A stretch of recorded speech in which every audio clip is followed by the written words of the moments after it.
하나님께 나눌 말씀 창세기 1장 26절로 28절까지 말씀입니다. 창세기 1장 26절로 28절까지 말씀입니다. 창세기 1장 26절부터 28절까지 말씀, 우리 한 목소리로 함께 합독하겠습니다. 26절부터 28절까지 한 목소리로 합독하겠습니다. 하나님이 이르시되 우리의 형상을 따라 우리의 모양대로 우리가 사람을 만들고 그들로 바다의 물고기와 하늘의 새와 가축과 온 땅과 땅에 기는 모든 것을 다스리게 하자 하시고, 하나님이 자기 형상 곧 하나님의 형상대로 사람을 창조하시되 남자와 여자를 창조하시고, 하나님이 그들에게 복을 주시며 하나님이 그들에게 이르시되 생육하고 번성하여 땅에 충만하라. 땅을 정복하라. 바다의 물고기와 하늘의 새와 땅에 움직이는 모든 생물을 다스리라 하시니라. 아멘. 기도하겠습니다. 하나님 감사합니다. 오늘도 새날을 허락해 주시고 새날 살아갈 수 있는 모든 은혜와 여건을 우리에게 더해 주시니 진심으로 감사합니다. 오늘 하나님 말씀과 기도로 하루를 시작하게 하셨사오니 주시는 말씀 마음에 품고 그 말씀을 살아낼 수 있는 온전한 믿음을 우리에게 더하여 주옵소서. 말씀을 붙들고 오늘 아침을 시작하며 주님께 기도하려 합니다. 하나님, 기도하는 우리 각 사람 마음 가운데 임재하고 찾아오시어 하나님 우리에게 예비하신 풍성한 은혜를 우리 모두에게 내려주시고, 무엇보다 오늘 말씀을 통하여 예배를 통하여 하나님의 형상을 한 걸음 더 회복하는 우리 모두가 되게 하여 주옵소서. 그렇게 하나님의 형상을 닮아가며 하나님께 기쁨이 되고 하나님께 영광을 올려드리는 예배가 될 수 있도록 주님 우리와 함께하여 주옵소서. 그렇게 역사하고 일하실 주님을 기대하고 소망하며 우리 주 예수님의 이름으로 감사하며 기도드립니다. 아멘. 아멘. 여러분, 우리가 어떤 사람을 처음 만났을 때 이 사람이 어떤 성격의 유형을 가진 사람인지 파악할 수 있는 방법이 있을까? 만약에 교회에 처음 온 성도를 봤을 때 이 성도는 분명 이런 성격의 사람일 것이야 라고 분별하고 파악할 수 있는 방법이 있을까? 요즘의 젊은이들은 이 질문에 예스라고 대답합니다. 분명히 그럴 수 있다라고 믿어요. 왜냐하면 그들은 MBTI 성격 유형을 신뢰하기 때문입니다. MBTI 성격 유형 뭐예요? 물어봤을 때 이겁니다 라고 대답해주면 스스로가 딱 단정 짓는다고 해요. 이 사람은 이런 성격의 사람이겠구나. 여러분, 사실 한 10년 전까지만 해도 이 사람들이 혈액형으로 이 사람 이런 성격일 거야를 대충 파악할 수 있다고 믿었습니다. 이것을 혈액형 성격설이라고 부르는데요. 아마 앞에 계신 성도님들도 이것에 대해서 분명히 들어보고 혹은 신뢰해 보신 분도 계실 거예요. 당시에는요, 소개팅을 나가는 사람들이 처음 본 상대에게 물어보는 질문 중에 하나가 혈액형이었다라고 해요. 혈액형 어떻게 되세요? 물어보고 이 사람 이런 사람이겠구나 파악했다고 하죠. 학교에서 신입생 수련회를 가도 교회에서 새로운 성도가 들어와도 젊은이들의 질문 중에 가장 앞서는 질문이 혈액형이 어떻게 되세요? 이거였다라고 합니다. 이 네 가지 혈액형이 있죠. 성격을 네 가지로 정해놓습니다. 그래서 이런 성격이겠구나를 단정짓곤 했죠. A형은 보통 어떤 사람이죠? 극소심한 사람이라고 하죠. 싫은 소리를 못하기 때문에 거절과 감정 표현을 잘하지 못하고, 반면에 남을 잘 챙기기도 하면서 계획과 메모하는 것을 굉장히 좋아하는 사람이래요. 여러분, 어떻게 A형이 무조건 다 이럴까요? 제가 오다가 아내에게 A형이 이런데 당신이랑 똑같은데 했더니 진짜 아내가 내 성격이랑 똑같은데 이렇게 말을 하더라고요. B형은 매력 있고 의리가 있긴 하지만 바람둥이가 많다고 하죠. 그래서 여자들 중에는 B형을 피해야 된다라고 생각하신 분도 많았다고 해요. 자존심이 굉장히 강하고 맺고 끊음이 확실한 사람, 그리고 자기 멋대로 산다. 제가 B형이거든요. 그래서 아내가 그런 게 있는 것 같기도 한데 이렇게 말을 하더라고요. 뭐가 진인지는 모르겠어요. AB형은 혹시 AB형 계신지 모르겠어요. AB형은 또라이다 이런 말이 좀 많았죠. 비판적이고 의심도 굉장히 많고 걱정도 많은데 이제 감수성과 좀 상상력이 풍부해서 굉장히 좀 즉흥적이고 약간 좀 우리랑 다르다. O형은 좋은 거 다 때려 박아놨죠. 막 적응력도 좋고 사교성도 좋고 리더 성향이 강하고 낙천적이고 호기심이 많고 승부욕이 많다. 혹시 O형 아, 그런 것 같아요. O형은 그런 것 같습니다. 좋으신 분들이세요. 여러분, 전문가들이 사실 이 혈액형 성격서를 가지고 굉장히 비과학적이다라는 결론을 내리긴 했지만 사실은 당시에 젊은 사람들이 모두가 다 신뢰하곤 했습니다. 근데 요즘은 이 젊은이들이 혈액형보다 훨씬 더 의존하는 게 생겼죠. MBTI 성격 유형. 많이들 들어보셨겠죠? 4가지 선호 지표를 가지고 결정하는 거예요. 아, 나는 E다. 나는 I다. 막 이렇게 결정해서 총 16가지의 성격 유형이 있는데, 아, 그 중에 나는 이것이구나, 라고 이제 단정을 짓는 것입니다. 한번 도전해 볼까요, 여러분? 내가 외향적인 사람이면 E, 내향적인 사람이면 I인데요. 혹시 여러분이 내가 외향적이고 활동적이고 좀 사교적이다라면 여러분은 E예요. 근데 이제 내성적이고 조용하고 굉장히 신중하다 하면 I. 여러분, 인지 I인지 한번 생각해 보세요. 그리고 내가 일어나지 않은 일을 막 상상하고 내 사고를 막 확장시키는 형이면 S. 지극히 현실주의적이고 눈앞의 것만 딱 집중한다면 나는 N. 지금 여러분 2개 한 거예요. 인지 I인지, 그리고 S인지 N인지. 그리고 하나 더 있습니다. 내가 논리적이고 결과를 중시하고 굉장히 솔직한 사람이면 T. 그리고 내가 감정과 공감을 굉장히 중요시 여기는 사람이면 나는 F. 마지막입니다. 내가 굉장히 계획적이고 체계적이고 정리를 좋아하면 J. 나는 계획은 안 좋아한다. 무계획이고 융통성 있는 사람이다 하면 P. 그래서 4가지를 선택하는 거예요. 저는 INTP거든요. TP. 근데 이런 걸 가지고 이제 사람들이 딱 단정을 내리는 거죠. 이 혈액형 성격설보다는 훨씬 과학적이고 근거가 있다라고 말하긴 합니다. 대략적인 우리의 성격을 가르쳐주죠. 절대시할 수는 없는데 요즘에 정말 많은 사람들이 절대시하는 경향이 있다고 합니다. 요즘 사람들은 소개팅 나가면 가장 먼저 물어보는 게 이 MBTI 성격 유형이래요. 심지어 제가 들어보니까 취직하기 위해 이력서를 낼 때도 이제 이력서 기재란에 나의 MBTI 성격 유형을 써야 된다라고 합니다. 지난 학기에 저희 아내가 이제 학교에서 심리상담학 수업을 몇 가지 들었는데 수업 시간에 이 MBTI 성격 유형에 대해서 몇 시간이나 배웠다고 하더라고요. 그러니까 사회가 지금 이 MBTI 성격 유형에 대해서 굉장히 집중하고 있고 신뢰하고 있다라고 말할 수 있겠죠. 근데 이 성격 유형이 나타나면서 유행하기 시작하면서 이제 발생하는 문제가 2가지가 있다라고 합니다. 이제 많은 젊은이들이 이것을 이제 맹신하다 보니까 젊은 사람들이 자기가 실수하거나 부족한 점이 있을 때 이렇게 요구하는 성향이 굉장히 많아지기 시작했대요. 나 원래 이런 사람이야. 내 MBTI 성격 유형이 이래. 그러니까 그냥 이해해줘. 받아들여줘. 라고 주장하는 게 굉장히 많이 생겼고요. 역으로 이제 이 MBTI 성격 유형을 신뢰하다 보니까 상대방에 대해서 많이 경험하지 못하고 알아가지 못하면서도 이 사람이 이런 성격 유형이대 라고 들으면 그냥 아, 이 사람 이런 사람이야 라고 단정 짓는 이런 성향이 젊은이들 가운데 굉장히 많이 발생하고 있다고 합니다. 뭐 예를 들어서 성격 유형이 P를 가진 사람, P 굉장히 자율적인 사람이에요. 체계적이 않은 사람들. 이런 사람들은요 자신이 노력하지 않거나 약속 시간에 굉장히 잘 늦는다고 해요. 이 사람 이렇게 말한다고 합니다. 나는 너처럼 J가 아니라 P라서 그래. 그러니까 나를 좀 이해해줘. 나 원래 계획하는 걸 싫어해. 나 굉장히 자유분방한 사람이야. 약속 시간 좀 늦을 수도 있지. 나는 약속 시간 늦는 거 괜찮아. 뭘 그렇게 그래? 라고 하는 사람이 P인데 제 주변에도 이렇게 좀 주장하는 사람이 있어요. 전 충격받은 게 자주 늦는데 그렇게 말하더라고요. 나는 친구들이 늦는 거에 대해서 별로 기분이 안 나쁘고 그럴 수 있다라고 생각한대요. 근데 이 사람이 항상 늦거든요. 이렇게 항상 주장한다라고 합니다. 감정형이 F를 가진 사람은요, T, 사실적인 것을 조언해주는 사람이죠. 그 사람이 무언가 나를 위해서 조언해주면 이렇게 말한다고 해요. 그냥 공감해줘. 나는 지금 옳고 그른 게 중요한 게 아니야. 공감이 필요하다라고. 역시 T여서 아무것도 몰라. 이렇게 주장하는 게 요즘 실제 젊은이들 가운데 일어나는 일이라고 합니다.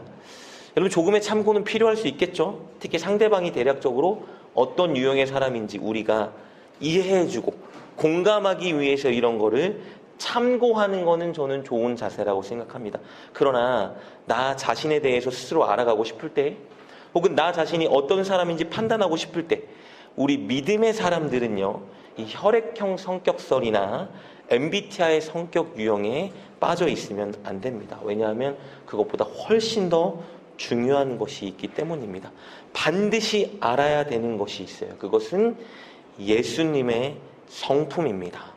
여러분, 우리가 예수님을 믿는 순간 이전의 모든 것은 다 지나가고 우리는 새 것이 되었다라고 성경은 분명히 선언하고 있습니다. 예수님의 보혈의 피로 새로운 사람이 되었다면 우리는 예수님의 성품을 닮아가야만 하는 사람이 되었습니다. 그렇다면 우리는 내가 어떤 혈액형이니까, 내가 어떤 MBTI 성격 유형이니까 나를 이해해줘, 이렇게 주장하는 것이 중요한 게 아니고요. 내가 예수님의 성품을 가진 사람이니까, 내가 하나님의 형상을 가진 사람이니까 나는 이런 성격대로 살아가야 돼라고 생각하고 노력하는 것이 우리에게 중요합니다. 여러분, 처음 인간이 창조되었을 때 우리가 너무 잘 아는 것처럼 우리는 놀랍게 하나님의 형상으로 창조되었습니다. 오늘 본문 1장 26절, 27절 이렇게 기록되어 있습니다. 하나님이 이르시되 우리의 형상을 따라 우리의 모양대로 우리가 사람을 만들고 그들로 바다의 물고기와 하늘의 새와 가축과 온 땅과 땅에 기는 모든 것을 다스리게 하자 하시고, 하나님이 자기 형상 곧 하나님의 형상대로 사람을 창조하시되 남자와 여자를 창조하시고. 우리는 하나님의 형상대로 지음받은 존재입니다.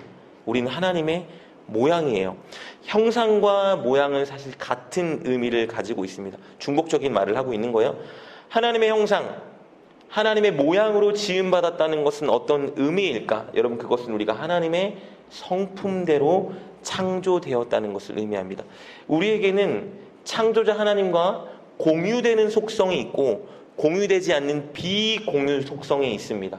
예를 들면 영원성이 뭐죠? 하나님이 시간을 초월하신 영원하신 분, 그리고 무한성, 하나님이 공간을 초월하신 분, 그리고 전지전능성. 여러분, 이런 것들은 우리가 공유받지 않은 비공유적인 속성입니다.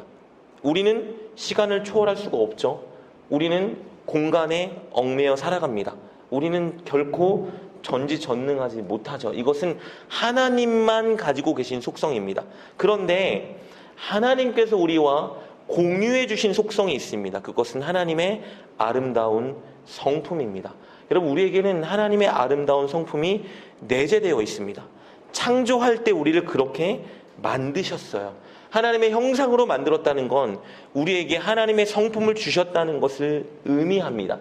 하나님이 이렇게 우리에게 하나님의 아름다운 성품을 주신 이유는 하나님이 우리를 통해서 하나님의 꿈을 이루고자 하셨기 때문입니다.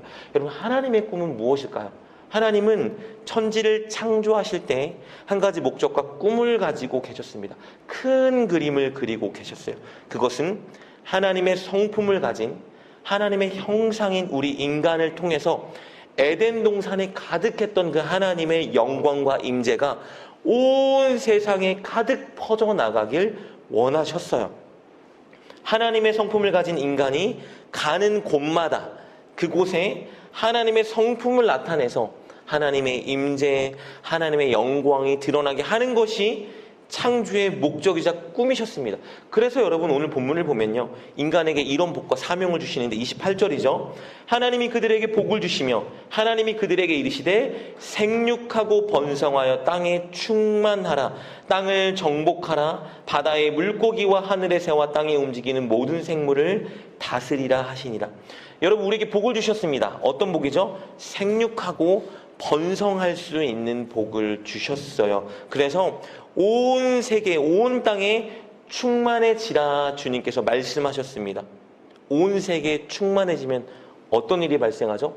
하나님의 성품을 가진 우리 사람이 온 세계에 편만이 퍼져나가면 우리는 그 성품으로 이웃을 사랑하고 하나님이 우리에게 허락하신 자연과 짐승을 하나님의 성품대로 아끼고 보호할 수 있도록 하나님께서 우리에게 사명을 허락하셨습니다. 그렇게 우리 인간이 살아가면 온 세계 열방에 하나님의 임재와 나라가 확장되는 것입니다. 이것이 하나님이 창조할 때 가지고 계셨던 꿈이고 지금도 우리를 향해 가지고 계신 꿈입니다. 그런데 우리가 잘 아는 것처럼 안타깝게도 첫사람 아담과 하와가 죄를 범하면서 하나님의 꿈에 금이 가기 시작한 것이죠. 그리고 우리도 스스로 죄를 지으면서 우리 안에 있는 하나님의 형상을 우리가 잃어가기 시작한 것입니다. 하나님의 성품을 잃어가기 시작했죠. 그래서 세상이 혈액형 성격설에 빠져 있고 MBTI 성격 유형설에 빠져 있습니다. 나는 이런 사람이야. 나를 이해해줘. 나를 받아들여줘. 내 모습 그대로를 인정해줘 라고 주장하고 있어요. 그리고 동시에 남들을 그렇게 재단하고 단정짓고 판단하며 살아갑니다. 내 자신에게도 남을 향해서도 우리는 하나님의 꿈과 소망을 완전히 지우고 살아가고 있는 거예요. 그런데 하나님은 당신이 창조할 때 가졌던 그 계획과 꿈을 버리지 않으셨습니다. 여전히 저와 여러분을 향해 기대와 소망을 가지고 계세요. 그래서 무엇을 하셨죠? 우리에게 예수 그리스도를 보내주신 겁니다.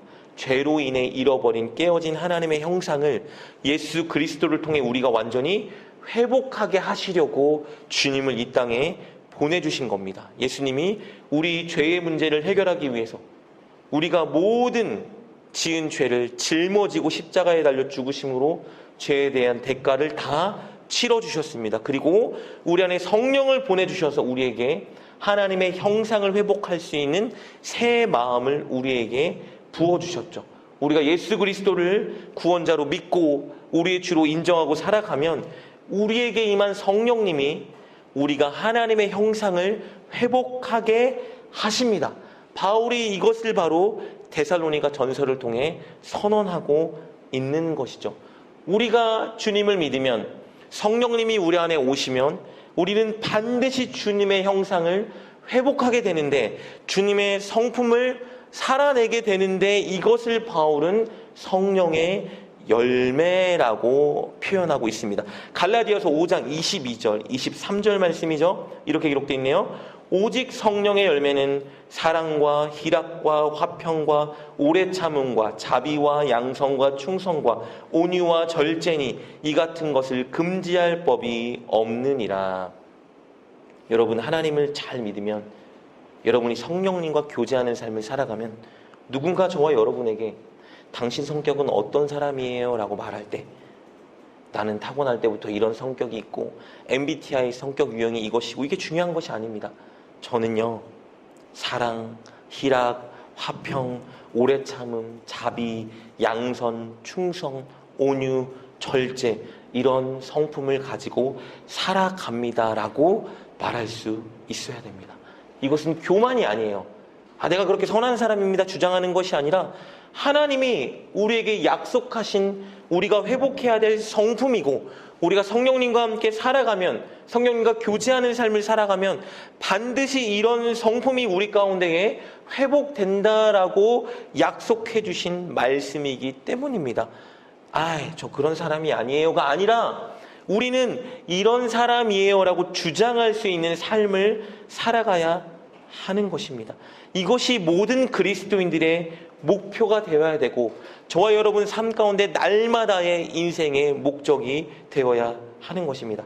얼마 전에 아내와 집에서 TV를 보다가 우연히 유재석 씨가 10가지 소통 계명을 만들어 놓고 그것을 지키고 살아간다라는 걸 제가 보게 되었는데 약간의 명성과 인기를 얻기 시작한 때부터 날마다 유재석 씨가 눈을 뜨면 10가지 원칙을 스스로가 생각하고 상기시키고 읊조리고 그렇게 살아가려고 노력한다라고 하는데 내용이 너무 좋아요. 물론 성경보다 좋을 수는 없지만 제가 유재석 씨가 10가지를 정해놓고 소통의 방식을 늘 읊조리는 것을 여러분과 한번 나누고 싶은데 제가 소개시켜 드릴게요.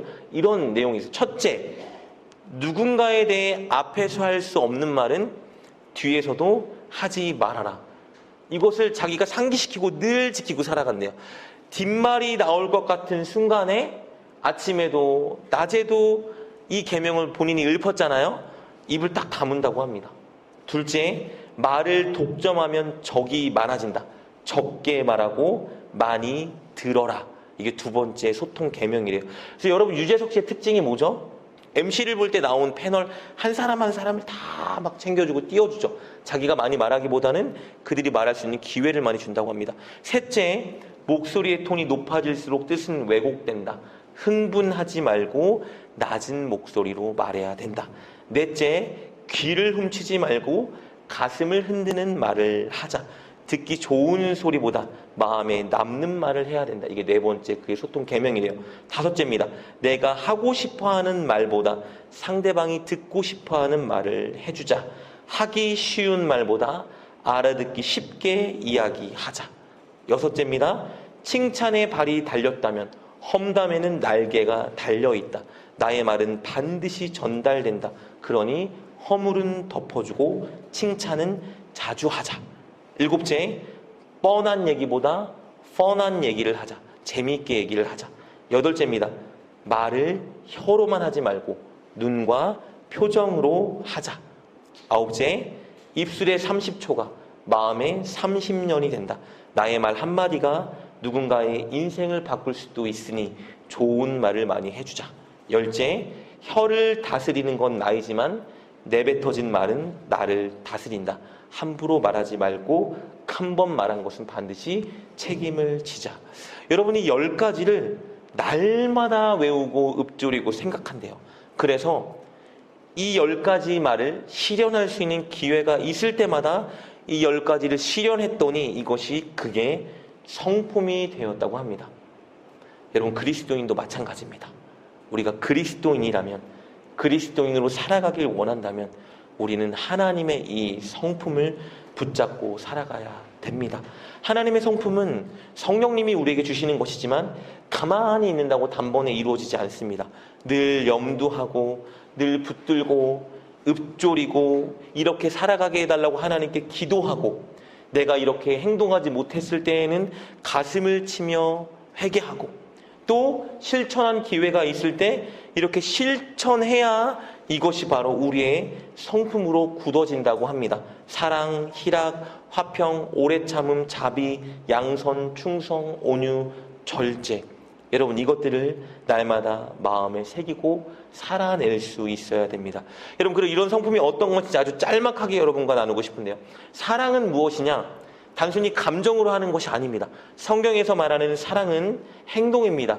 남을 진정 위하는 마음 때문에 내가 행동하는 거예요.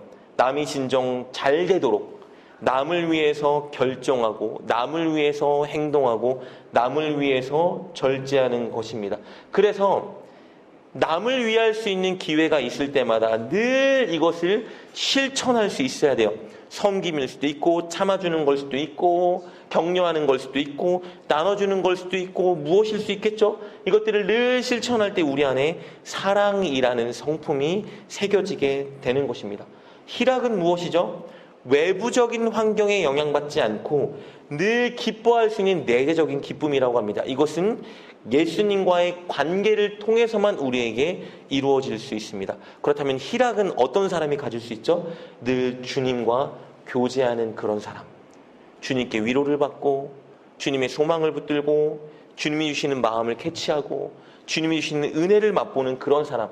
이런 사람은 불평할 만한 생각이 생길 때에도 감사 고백할 수 있는 사람이라고 합니다.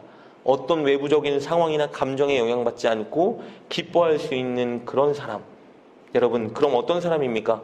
안 좋은 일이 발생해도, 오늘 하루 나에게 좋은 일이 발생하지 않아도 주님 때문에 기뻐하고 감사 고백할 수 있는 것을 선택하는 그 사람, 그 사람이 바로 희락의 성품을 가지고 살아갈 수 있게 되는 것입니다.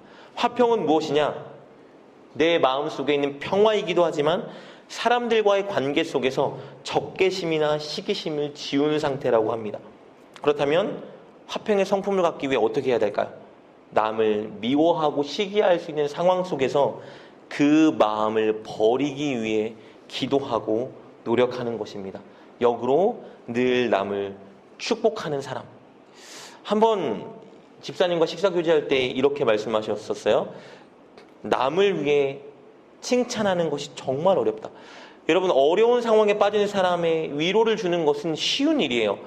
그런데 잘된 사람을 진심으로 축하해 주는 자리에 서는 것은 굉장히 어려운 일입니다. 남을 칭찬하고 남을 높여주는 습관을 우리가 기르기 시작할 때 우리 안에 화평의 마음이 새겨지기 시작하는 것입니다. 여러분, 하나님이 우리에게 예비하신 축복은요, 절대 남들의 상황으로 인해 없어지거나 지워지지 않습니다. 아직 나에게 좋은 일과 하나님이 주신 축복의 기회가 발생하지 않았다면요, 아직 내 순서가 오지 않은 거예요. 하나님이 나에게 주실 축복을 온전히 누릴 수 있는, 제대로 기다릴 수 있는 방법은 뭐냐 하면요, 다른 사람이 잘 됐을 때 그들을 축하해주고 축복해주는 것입니다. 그럴 때 내 순서가 왔을 때 하나님의 복을 온전히 누릴 수 있습니다. 여러분, 화평하기 위해서 늘 남을 칭찬하고 높여주는 자리에서는 여러분 되었으면 좋겠습니다. 오래 참음은 인내를 뜻합니다. 다른 사람들을 참아주고 기다려주고 관용을 베풀 수 있는 성품이겠죠. 그렇다면 이것을 가장 잘 실현할 수 있는 곳은 어디죠? 교회입니다. 누가 잘못해도 느려도 격려하고 기다려주는 연습을 부단히 하면 여러분, 우리 마음속에는 오래 참음이라는 성격이 형성되기 시작합니다. 자비는 무엇입니까? 섬김 받을 만한 자격이 없는 사람에게 선을 베풀어주는 친절함이 바로 자비죠. 그렇다면 자비의 성품은 어떻게 가질 수 있죠? 나에게 무언가를 준 사람, 선을 베풀어 준 사람뿐만 아니라 그렇지 않은 사람에게도 그냥 늘 섬기고 베풀어 주는 훈련을 하면 우리 안에 자비는 자연스럽게 형성될 수 있습니다. 양선은 무엇입니까? 적극적으로 남을 섬기고 도와주는 모습입니다. 양선은 그럼 어떨 때 생길까요? 늘 자원에서 선을 베푸는 사람, 자원에서 희생하고 자원에서 섬기고 교회에 새로운 성도가 왔을 때 내가 뭐가 아니어도 내가 먼저 나가서 인사하고 섬기는 그런 사람, 그럴 때 우리 안에 양선의 성품이 자라나게 되는 것입니다. 충성은 성실함, 신실함을 의미합니다. 변치 않는 신실하게 살아가는 모습, 사람들이 그래서 나를 믿고 의지할 수 있게 만드는 신뢰성이 바로 이 충성입니다. 이 성품을 갖기 위해 무엇을 해야 될까요? 늘 신실하게 한결같이 꾸준한 모습을 회복해야 됩니다. 특히 선한 일을 할 때, 기도할 때, 예배할 때, 봉사할 때 꾸준히 섬기는 그 자리에 설 수 있어야 됩니다. 그럴 때 우리 안에 충성이 자라나게 됩니다. 온유는 무엇이죠? 부드러운 마음, 신사적인 친절함입니다. 동시에 그릇된 일을 보았을 때는 그냥 넘어가지 않고 자제력을 가지고 올바르게 교정하는 열정이 바로 온유함이라고 합니다. 이 성품을 갖기 위해 우리는 늘 부드럽고 고요한 태도로 사람들을 대하기 위해 노력해야 합니다. 그러나 정의롭지 못한 일을 볼 때는 자제력을 가지고 이것을 위해 내가 무엇을 해야 될까 고민하고 노력하는 자리에 서야 됩니다. 마지막 절제는 육체의 소욕을 이겨낼 수 있는 자질이죠. 내가 원하는 육적인 모든 일들을 참고 자제하는 훈련에 기울일 때 이 성품이 우리에게 주어지는 것입니다. 저와 아내는 어느 날 이 성령의 9가지 열매를 묵상하다가 둘이 깨달은 거예요. 우리가 정말 이 성품을 실현하고 살아가야 하나님의 아름다운 모습이 우리를 통해 나타날 수 있겠다. 그래서 그날 새벽부터 지금까지 좀 몇 년 됐거든요. 이 9가지를 놓고 늘 붙들고 기도하고 있습니다. 부교육자 때 새벽 예배를 마치고 집에 아내와 둘이 걸어오면 저희 둘이 늘 9가지를 암송하고 테스트하고 이야기를 나눕니다. 지금도 이 의미를 새벽마다 묵상하고 하나님께 이렇게 살아갈 수 있게 해달라고 첫 번째 기도 제목을 붙들고 기도하는데요. 그렇게 하다 보니까 한 번에 확 달라지진 않는데 저도 아내도 조금씩 성품이 달라지고 있는 것을 많이 느낍니다. 그래서 아내의 친구들은 아내를 보면 많이 달라졌다 이런 말들을 많이 한다고 해요. 아내가 이제 이 말씀을 붙들고 살아가기 시작하니까 어느 날부터 이제 삶의 현장에서 자신이 이 말씀에 순종하기 위해서 참는 것들, 노력했던 부분들을 집에 오면 늘 저에게 간증하기 시작합니다. 그리고 간증 횟수가 점점 늘어나기 시작하는 것을 제가 목격하고 있어요. 이제 신대원 다니는데 반장이거든요, 반장. 그럼 전도사님들 막 40명, 50명을 통솔해야 되는데 여러분 아시는지 모르겠지만 군인들 중에 가장 다루기 힘든 사람들이 예비군이라고 하죠. 이제 목회자들 중에 가장 다루기 힘든 사람이 사실은 전도사님들과 목사님들입니다. 말을 잘 들을 것 같은데 굉장히 말을 안 들어요. 저도 목사니까 맞죠? 안 듣습니다. 안다고 생각하니까 잘 안 들어요. 그러니까 전도사님들을 대하는 반장이 되다 보니까 막 집에 오면 속상한 일, 막 전도사님들 정말 말을 안 듣고 자기 멋대로인 일들을 막 간증하기 시작하는데 본인이 이 성령의 9가지 열매를 붙들고 막 기도하다 보니까 자기가 자기 성격대로 해야 될 것 같을 때 이 성령의 9가지 열매가 생각나서 그대로 노력하고 참으려고 노력을 한대요. 그랬더니 본인의 성품이 조금씩 달라지는 것을 느낀다고 저에게 간증을 많이 합니다. 저도 마찬가지예요. 가르치는 전도사님들이나 저희 교회 성도님들 얼마 안 되지만 성도님들을 대할 때 이 9가지 열매로 대하려고 부단히 노력을 하거든요. 제 안에 싸움이겠죠. 온전하지는 않지만 시간이 지나면서 느낀 것이 조금씩 저도 성품이 만져지고 있다는 것을 많이 느끼게 됩니다. 그래서 아내와 제가 이것을 실천하기 노력하다가 깨달은 2가지가 있습니다. 첫째는 절대 저절로 되지는 않는다. 날마다 사모하고 날마다 되뇌이고 날마다 붙잡고 기도하고 기회가 올 때마다 실천해야 이것이 우리의 성품이 된다는 것을 절실히 깨닫게 됩니다. 여러분, 화내야 될 것 같은 상황, 신경질 내고 반응해야 될 것 같은 상황 때 온유로 반응할 수 있어야 합니다. 누군가 섬겨야 하는 순간에 내가 섬기고 그냥 베풀면 자비의 성품이 우리 안에 생겨나는 것이죠. 세상 사람들이 추구하는 것들 나도 누리고 싶을 때 그때 절제하는 훈련 도전을 해보면 우리 안에 절제의 열매가 생기는 것이겠죠. 기도하기 싫을 때 피곤할 때 기도하는 자리를 지키면 우리 안에 충성이라는 성품이 생겨나는 것입니다. 반드시 노력하고 실현할 때 이것은 우리의 성품이 됩니다. 2번째 깨달은 진리는요, 그래서 노력할 때 반드시 주님께서 이 성품을 회복하게 만들어 주신다는 것입니다. 왜냐하면요,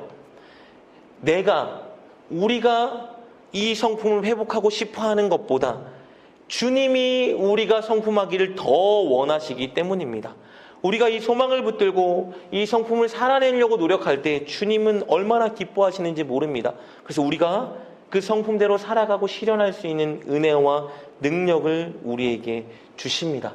그래서 우리가 해야 될 것은 무엇이냐면요, 이 하나님의 형상 9가지 성령의 열매를 붙들고 살아가기 위해 꿈꾸고 되뇌이고 읊조리고 기도하고 노력하고 실천하는 모습입니다. 무엇보다 우리가 우리에게 행하신 예수님의 은혜를 생각하고 기억하는 자리에 서야 됩니다. 왜냐하면 이 성령의 9가지 열매는 사실 예수님의 성품이고 지금도 예수님이 저와 여러분을 다루고 대하는 성품과 태도이기 때문입니다. 여러분이 9가지 열매는요, 늘 주님이 저와 여러분에게 베풀어 주시는 은혜의 모습입니다. 그래서 우리가 우리에게 베풀어 주시는 주님의 은혜를 기억하고 묵상하고 생각할 때 우리는 마땅히 그렇게 살아가고 싶은 소망이 생기고 그렇게 살아갈 수 있는 힘을 얻게 될 수 있습니다. 여러분, 우리나라의 교회가 이렇게 많은데 왜 우리 사회는 이렇게 변화되지 않을까요? 우리나라에는 이렇게 많은 그리스도인이 있는데 왜 우리의 가정과 우리의 직장과 우리의 삶의 현장은 변화되지 않을까요? 왜 나는 은혜를 받았다고 주장하는데 나만 행복하고 내 주변의 사람들에게는 은혜가 전해지지 않고 행복하지 않을까요? 왜 우리 사회는 이렇게 MBTI 성격 유형에 의존하고 열광하고 살아갈까요? 그 이유는 어쩌면 저와 여러분에게 하나님의 성품이 없기 때문일지 모릅니다. 우리가 그 성품을 보여주고 나눠주고 있지 못하기 때문에 세상은 하나님의 성품을 알아가지 못하고 하나님의 성품에 열광하지 못할지도 모릅니다. 하나님은 우리가 가는 모든 곳에 하나님의 성품을 드러내어 하나님의 영광과 임재가 가득하길 원하십니다. 그래서 우리를 하나님의 형상으로 창조하셨고 우리가 잃어버린 형상을 다시 회복시켜 주시기 위해 예수님을 십자가에 달리게 하셨습니다. 사랑하는 여러분, 저와 여러분이 오늘 우리를 향해 흐르고 있는 하나님의 그 놀라운 꿈에 동참하는 자리에 섰으면 좋겠습니다. 그것은 우리가 위대한 일을 하는 것이 아닙니다. 여러분, 우리가 큰 업적을 이룰 때 하나님은 기뻐하지 않으십니다. 하나님이 가장 기뻐할 때는 언제냐 하면요, 우리가 하나님을 닮아갈 때입니다. 우리가 하나님의 성품을 살아갈 때, 우리가 예수님의 성품을 살아내기 위해 노력하고 꿈꿀 때, 그때 하나님은 가장 기뻐하십니다. 세상이 주님께 돌아오게 만드는 비법은, 세상이 하나님의 영광을 찬양하게 만드는 비법은 우리가 큰 일을 이루는 것이 아닙니다. 삶의 현장에서 우리가 하나님의 성품 하나하나를 실현하려고 노력할 때, 그때 하나님께서 일하셔서 하나님의 영광을 받게 하십니다. 여러분, 하나님의 성품, 하나님의 아름다운 형상을 회복하고 닮아가는 저와 여러분 되었으면 좋겠습니다. 그것을 위해 여러분께 도전하길 원하는 것은요, 성령의 이 9가지 열매를 여러분 매일 아침에 눈을 뜨면 묵상하는 여러분 되셨으면 좋겠습니다. 그리고 1분이라도 여러분이 성격대로 오늘 하루를 살아갈 수 있게 해달라고 주님께 간절히 기도했으면 좋겠습니다. 그리고 그 기도가 끝난다면 여러분 삶의 현장 가정에서부터 시작해서 이 9가지 열매를 살아내기 위해 노력하십시오. 여러분 배우자와 자녀들과 눈을 뜨면 만나는 직장의 모든 사람들에게 사랑을 실천하시고요, 자비를 실천하시고요, 주님이 주시는 희락의 은혜를 나누시고요, 양선과 온유와 오래 참음과 모든 성품 하나하나를 어떻게든 오늘 하루 실현하고 살아내기 위해 노력하십시오. 여러분 열심히 일해서 많은 돈을 벌고자 하는 목적만큼 오늘 내가 누리길 원하는 계획한 일들, 실현하길 원하는 그것들을 위해 열심히 매진하는 것만큼 이 9가지 열매를 오늘 내가 어떻게든 살아내겠노라 결정하시고 이 하나하나를 단 한마디라도 살아내기 위해서 노력해 보십시오. 그럴 때 주님께서 저와 여러분이 주님의 성품을 닮아가는 하나님의 아름다운 형상을 회복시켜 주실 것입니다. 누군가 저와 여러분에게 당신의 성격 유형은 무엇입니까? 물을 때 저와 여러분이 이렇게 답할 수 있었으면 좋겠습니다. 제 성격은 하나님의 성품입니다. 제 성격은 성령의 9가지 열매입니다. 부끄럽지 않게 교만하다 생각하지 마시고 여러분 당당하게 이것을 외치고 이것을 살아내고 이것을 나누고 당신도 살 수 있습니다. 전하는 그 자리에 서는 저와 여러분 되었으면 좋겠습니다. 늘 주의 형상을 회복하고 주님의 성품을 실현하며 살아내는 저와 여러분 될 수 있기를, 그런 아름다운 교회를 만들어가는 우리가 될 수 있기를 주님의 이름으로 축복합니다. 이 시간 함께 말씀을 붙들고 기도했으면 좋겠습니다. 함께 기도할 때 주님, 우리 인생의 목표가 남은 여생 날마다 우리 인생의 목적이 하나님의 형상을 회복하는 것이 되게 하여 주시옵소서. 눈을 뜰 때마다 주님 이 9가지 열매를 붙들고 기도하고 바라게 도와주시고, 하나님이 우리에게 주신 이 24시간 시간을 어떻게든 이 성령의 9가지 열매를 실천하고 살아내기 위해 도전하고 노력하는 우리가 되게 하여 주시옵소서. 그리하여 하나님 앞에 가는 그날까지 날마다 우리의 삶의 성격과 모습이 하나님의 형상을 더욱더 닮아가게 도와주시고, 하나님 앞에 가는 그날이 우리 인생의 가장 주님의 성품을 닮아갈 수 있는 그날이 되게 하여 주옵소서. 그리하여 우리를 통해서, 우리 교회를 통해서 하나님께 영광이 올려드리고 세상이 주님을 알아갈 수 있도록 주님 우리와 함께하여 주시옵소서. 우리 말씀을 붙들고 함께 주님께 기도하며 나아가겠습니다. 기도하겠습니다. 하나님 은혜와 사랑이 너무나 감사합니다. 우리를 하나님의 형상으로 만들어주시고 하나님 이렇게 끝까지 우리를 향한 계획과 꿈을 가지고 늘 하나님의 형상을 회복하게 만드시려고 우리에게 찾아와 우리를 은혜의 자리로 인도하신 주님의 은혜 너무나 감사합니다. 하나님 날마다 우리 삶의 목적과 목표가 주님의 형상을 닮아가는 것이 되게 하여 주시옵소서. 사랑할 줄 아는 우리가 되게 도와주시옵소서. 환경에 연연하지 않고 늘 기쁨을 맛보는 희락의 성격을 우리에게 더하여 주시옵소서. 자비와 양선하여 하나님 어느 곳에 있든지 자격이 없는 사람들에게 성실히 적극적으로 선을 행하는 우리가 되게 하여 주시옵소서. 늘 온유한 자가 되게 도와주시어 성내지 않고 부드럽고 친절한 삶으로 많은 사람들의 귀감이 되는 우리가 되게 하여 주시길 간절히 빌고 원합니다. 화평을 이루는 자가 되게 도와주시옵소서. 늘 남을 칭찬하고 남을 높여주며 남에게 격려를 전해주는 우리가 되길 원합니다. 하나님 절제하는 자가 되게 도와주시옵소서. 세상 사람들이 추구하는 것들 누리고자 쫓아가는 것이 아니라 육체의 소욕을 내려놓고 하나님이 원하시는 그 자리에서는 우리가 되게 도와주시길 간절히 빌고 원합니다. 오래 참는 자들 되게 도와주시옵소서. 연약하고 부족한 성도들 늘 기다려주고 격려하고 이끌어주고 손잡아주는 우리가 될 수 있길 원합니다. 온유한 성품을 갖게 하여 주시옵소서. 위하여 늘 충성하는 우리가 되게 도와주시길 원합니다. 한결같이 기도하고 한결같이 예배하며 한결같이 봉사하여 그 자리에서 하나님 많은 사람들에게 신뢰를 줄 수 있는 하나님 충성의 열매가 맺혀지는 우리가 되길 원합니다.